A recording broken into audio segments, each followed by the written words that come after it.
was the only leader who realized his vision in his own life.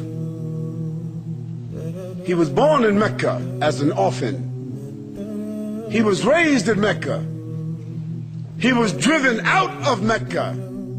He was punished, had to flee. He was persecuted. His followers were killed.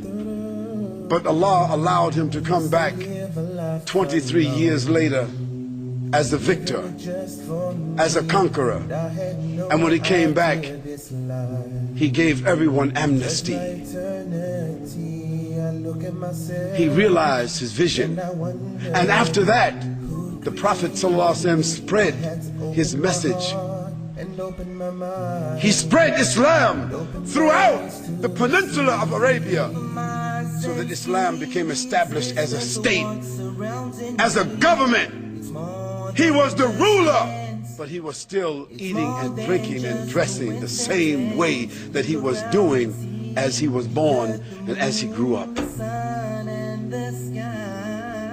The Prophet ﷺ handed over his life to his Lord.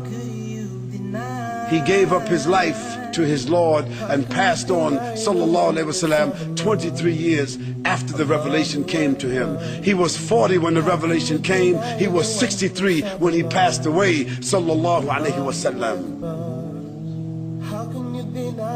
And the next 4 men that succeeded him, Abu Bakr as-Siddiq, Umar ibn al-Khattab, Uthman ibn Affan, and Ali ibn Abi Talib. In those next 32 years, the Muslim frontier spread from the Arabian Peninsula all the way to what is now Italy, all the way to what is now Spain, all the way to what is now West Africa, all the way to what is now Indonesia, all the way to what is now China.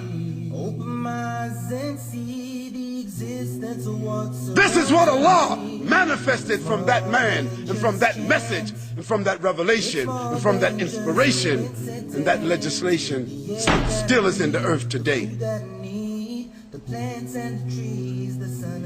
Take all the Qur'ans and all the Bibles and all the Torahs and all the Zabur and all the other books, throw them in the ocean. All the religions would have no way to get their message back.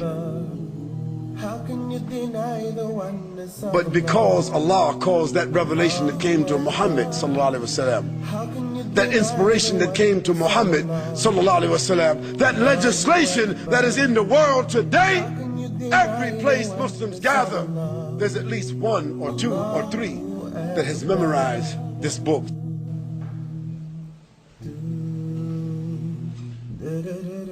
This is the evidence that Allah subhanahu wa ta'ala said He will preserve it, and He has preserved it to the hearts of the believers. That is the message of Muhammad sallallahu alaihi wasallam. That is the evidence of his message. O Muslims and O non-Muslims,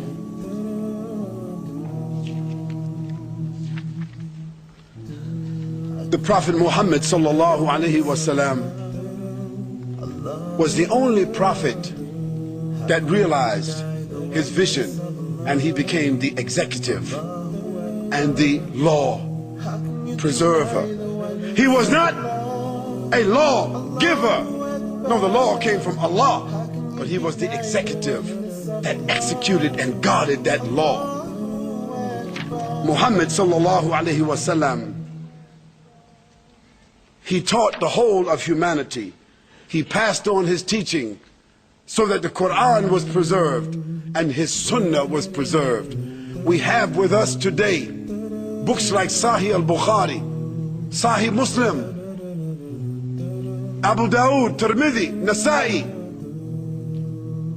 We have these books, the Sahih Sitta, among them more than 14,000 documented authentic ahadith from the Prophet ﷺ, that we can trace right back to his mouth, that we can trace right back to his behavior, that we can trace right back to his approval. No one else has a posterity of documentation like that.